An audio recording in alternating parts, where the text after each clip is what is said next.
We have found our way. It's a brand new day, and we'll be making history. Are you with me? Won't you stay? We have come so far. This is who we... Welcome to Elevating Lives. My name is Charles Evdos, and I'm the Executive Director of Rise Life Services. Today I brought three of my staff. We have Cherita Brown, who's my Operations Director of the MH programs.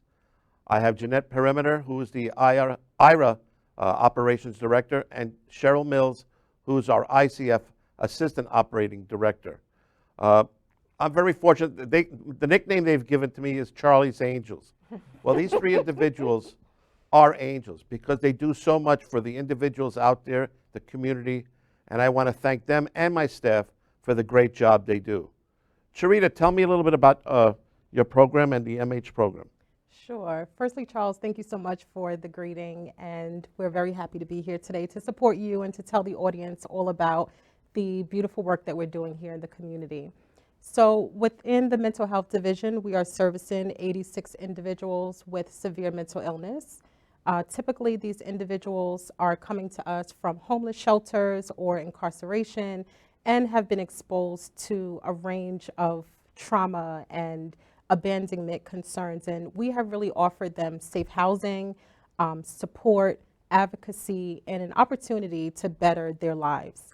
One of the goals of the mental health program is to assist individuals in being more inclusive and being recognized by our community members and understanding how to be an upstanding citizen, which I think is extremely important.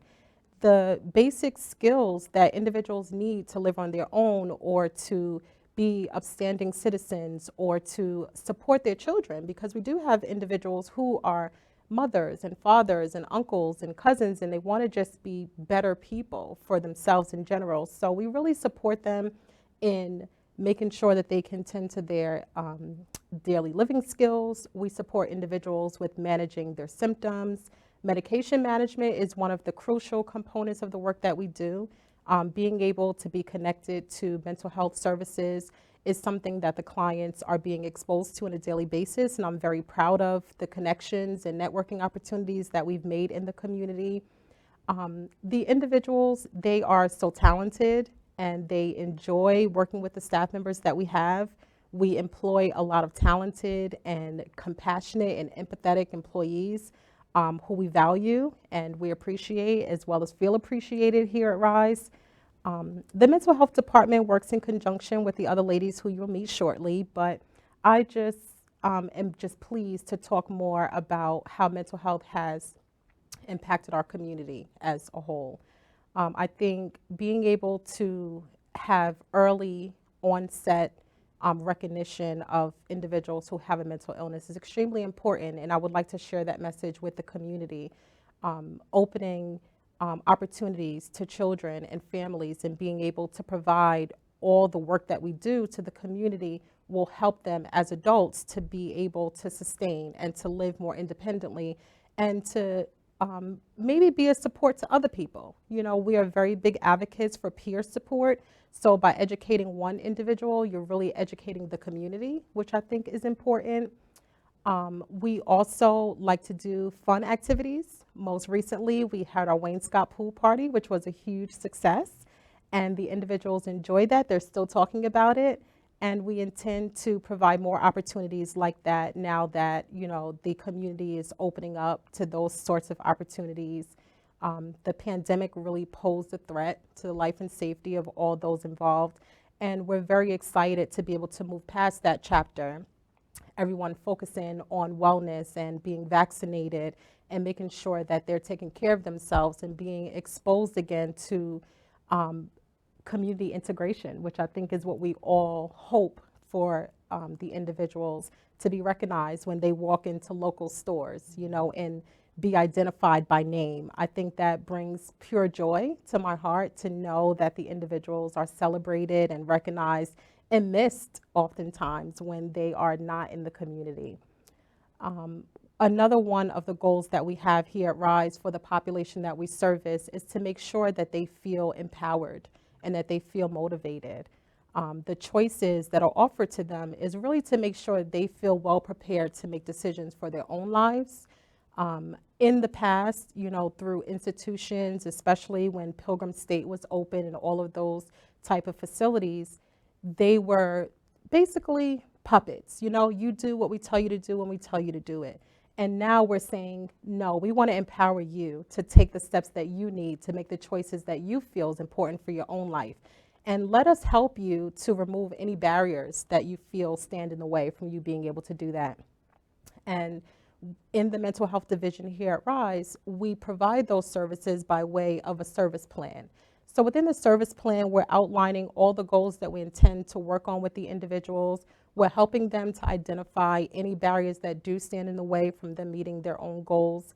We help them to develop RAP plans, which is a wellness and recovery plan, to identify triggers and things that they need to be able to recognize before, symptoms occur or things escalate. So being proactive is extremely important in mental health, in community residences, in our apartment program that we have.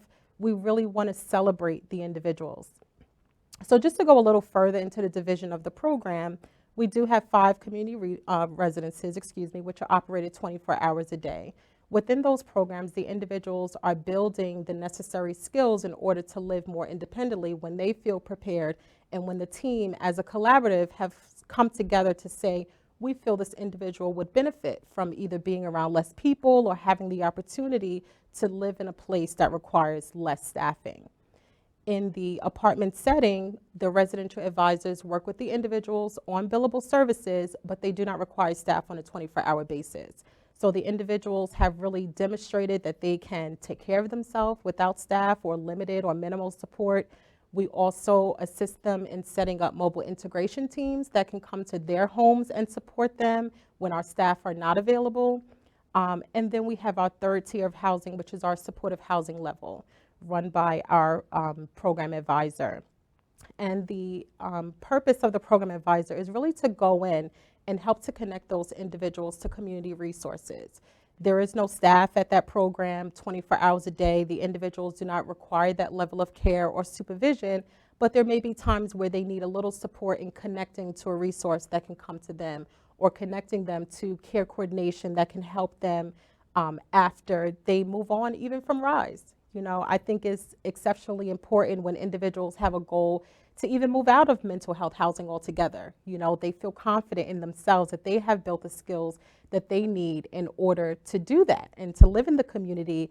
So we assist them in applying for Section 8 housing, and making sure that when those opportunities become available, that we are pursuing them and we're helping them. So I'm very pleased to be the head of this department, and I'm very proud of my team members for all the work that they are doing here, and a special thank you to them as well.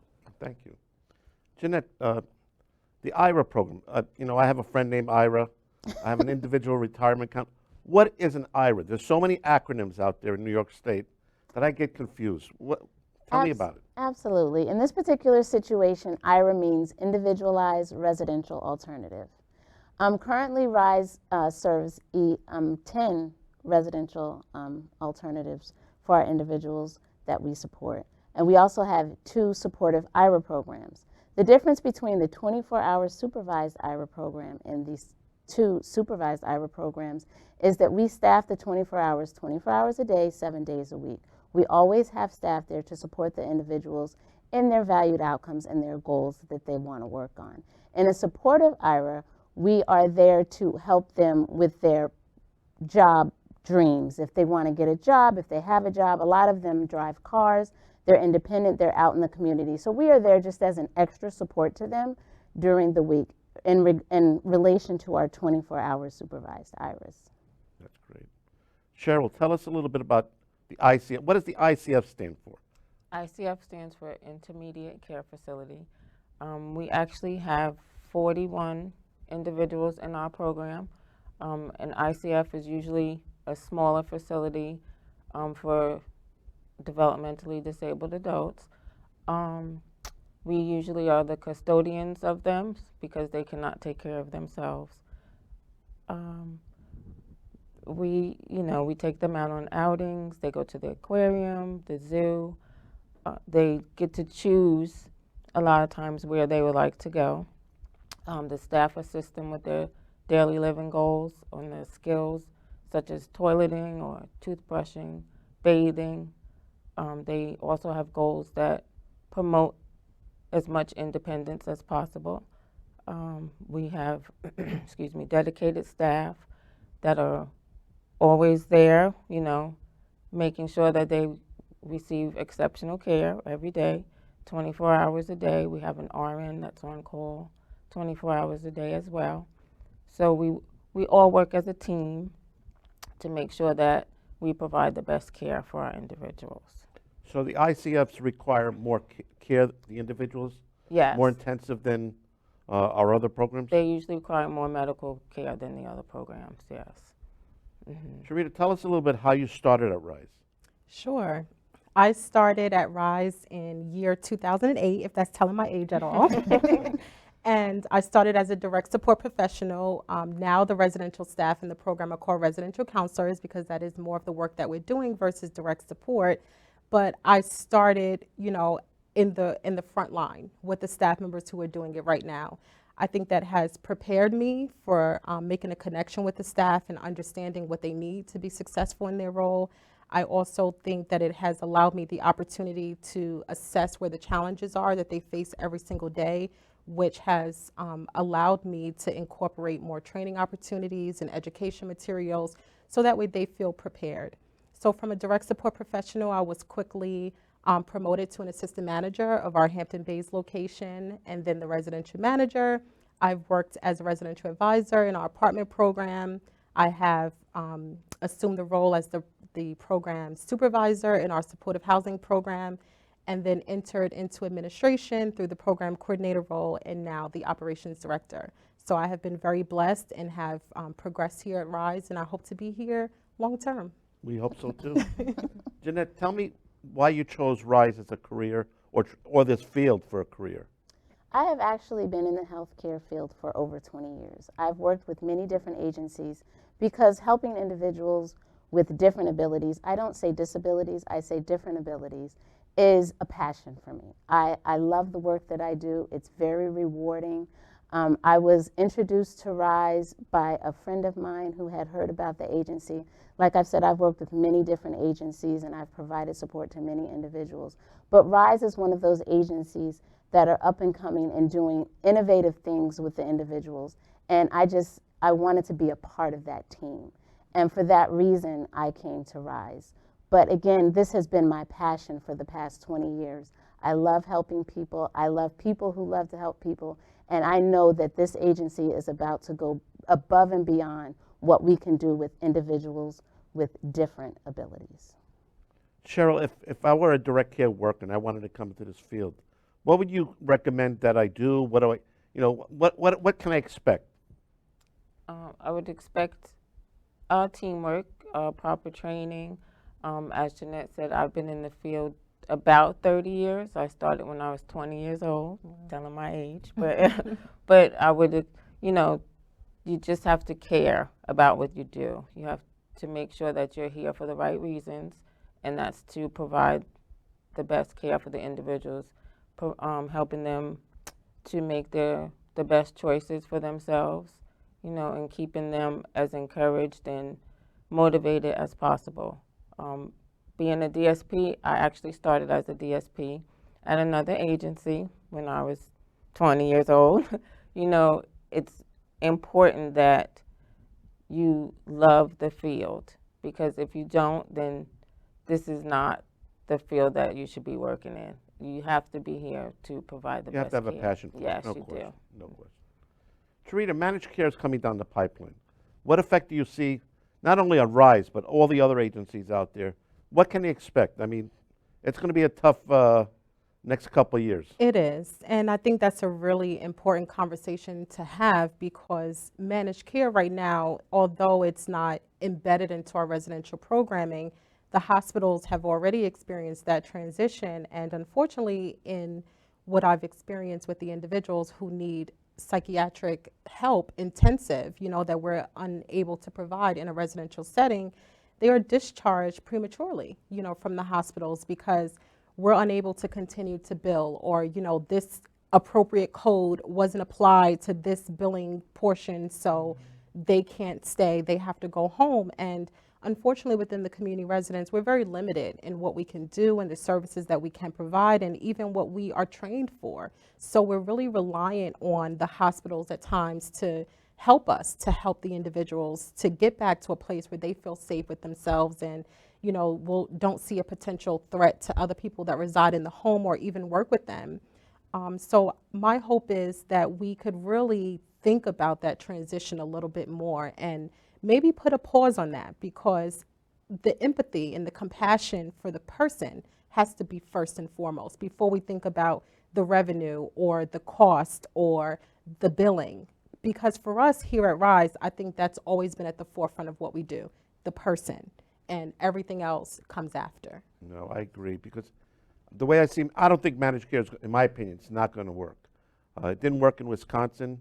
I think the care that you're talking about is not going to be there. It's all about saving money, and our individuals need this extra care. I mean, perfect example is the pandemic. Everybody suffered in America.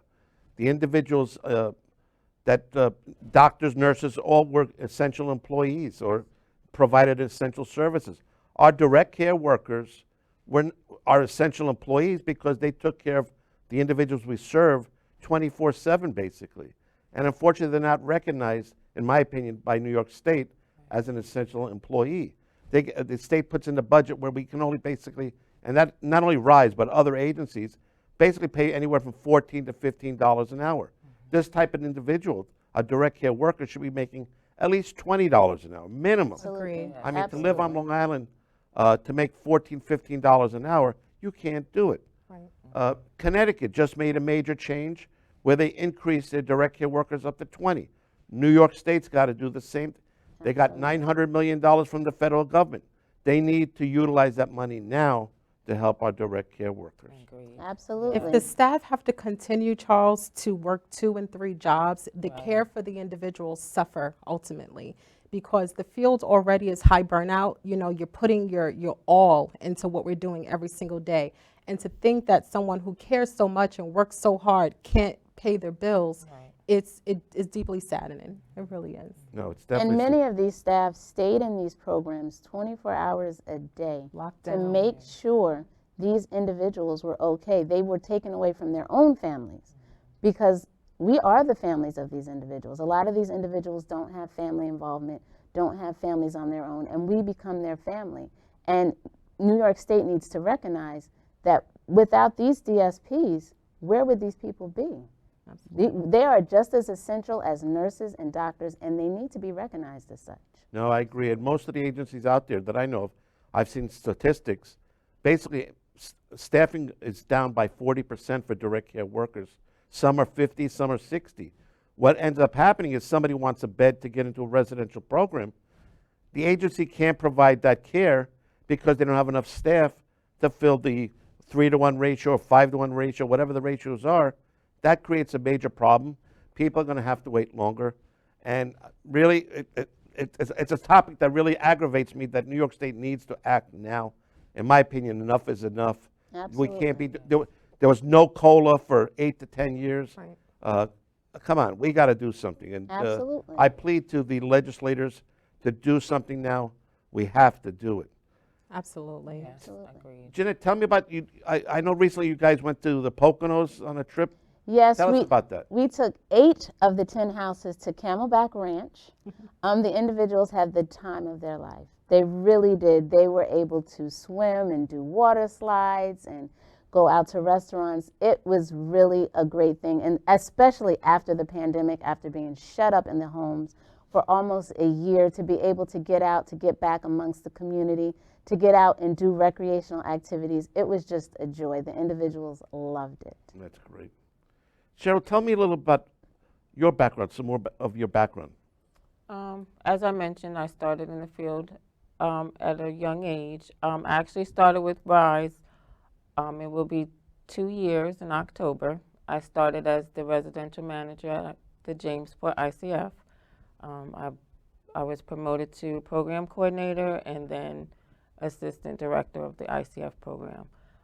As I've worked here for almost 2 years, I've seen, a lot of changes. There's a lot of different opportunities always available for everyone that want it, that wants it. So this is one of the better agencies that I've worked for. It's nice to have a supportive team and have support, where you can work together, bounce ideas off of one another. Cherita and Jeanette are very supportive. They're always, there when we need them. So some things I might not know, they always are there to help me. So I really enjoy working for this agency.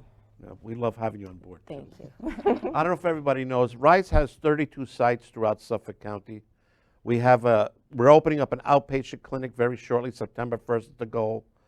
We have a food pantry, and it's 2 sites, and we also have a truck that we just did a collaboration with Long Island Cares, where we deliver food to individuals' homes that can't get to our sites to collect food. They may be elderly, they may be disabled, so that really helps us dramatically. The other big piece that we're going to be doing is opening up a site in Huntington, part of our No Walls program, but it's going to become a cultural center. It'll feature dance, music, and ballet. I mean, it'll cover all the areas that in the arts pretty much, and I'm looking forward for that to open. That's going to provide more ability for individuals to really improve their quality of life. We're trying to grow, we're trying to make a difference, and the agency's working hard. The food pantry relies on donations. We do not get any money from New York State to cover delivery, staffing, and so forth. So if you're able to donate, please go to our website, riselifeservices.org. Go to the donate page and donate whatever you can. It's so critical that we continue this process. The Hungry right now has people that need help. Our help is up 300%. On Long Island, that should not be the case, and we're trying to do our best to help out, and we're looking for your help too. We're going to be fundraising is another big piece that we do. On September 18th, we have an event called Food Stock. The proceeds that go to from that event will go to help our food pantry. It features 3 great bands. It starts at, again, September 18th from I think it's 12 to 6, if I remember correctly. And it features Penny Lane, which is a Beatles tribute band, a Beach Boys tribute band, and a James Taylor tribute band. So it's going to be a lot of fun. We expect a lot of people. Bring your own chairs because it's going to be crowded. And again, it's a great event. We're having our first golf outing on September 20th, that Monday. And we're having a big event in Atlantic City on October 13th and 14th. More details on these events. Please go to our webpage, click on events, and you'll see what's happening. If you'd like a tour of our agency, please give me a call. My number is, I'm sorry, I forgot it, 631-727-6220, extension 203. I'd be happy to give you a tour. Look forward to meeting each and every one of you. Cherita, is there anything you want to wrap up with, talk about? Sure. Just speaking about future events, we are planning an event at Stockton Park on August 25th to recognize the individuals who we lost during the pandemic and even beforehand. So I think that'll be a good opportunity to recognize and memorialize those individuals. And we hope that, the community can also come out and donate and celebrate and support us in the important work that we're doing. Without each of them and all of us, we really can't go forward. Now, you also did a Wishlist Wednesday, started yesterday or today? Yes, it did. Tell me a little bit about that. That was interesting. Yes, so Wishlist Wednesday can be found on our website at riselifeservices.org, and the wish list includes all the donations that we're asking for right now. So a lot of our houses either need, medication cabinets or floor repairs or new roofs. things that we could really benefit from the community helping us.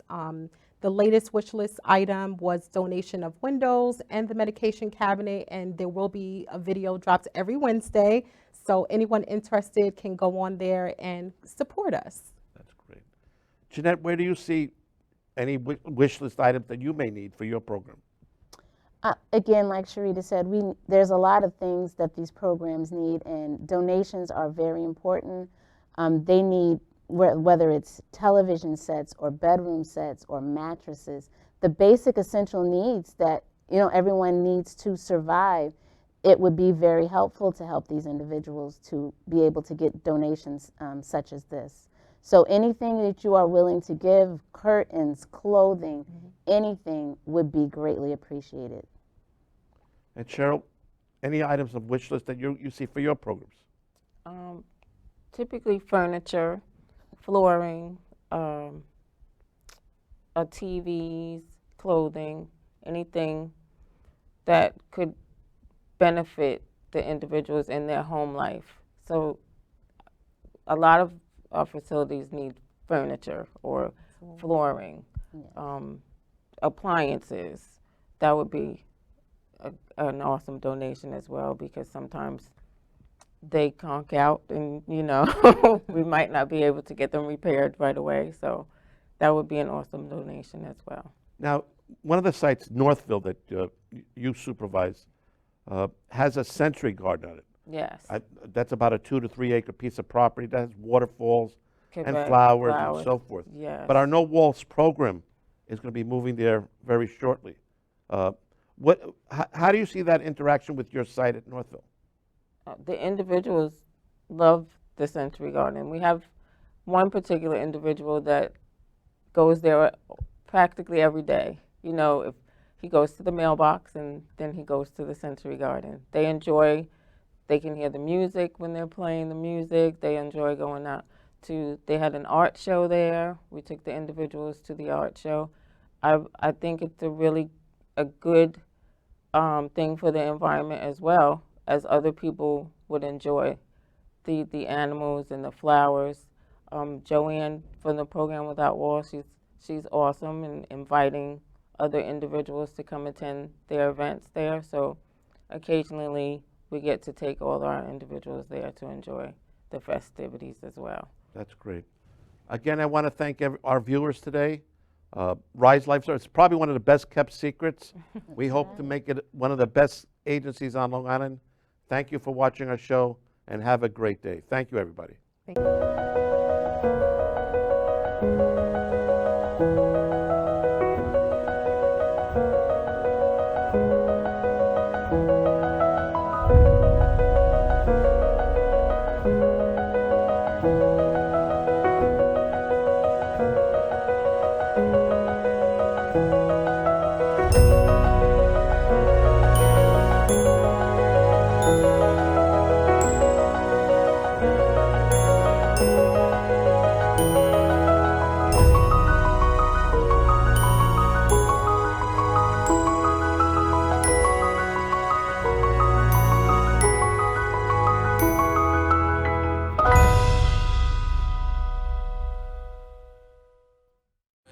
We can rely on one another.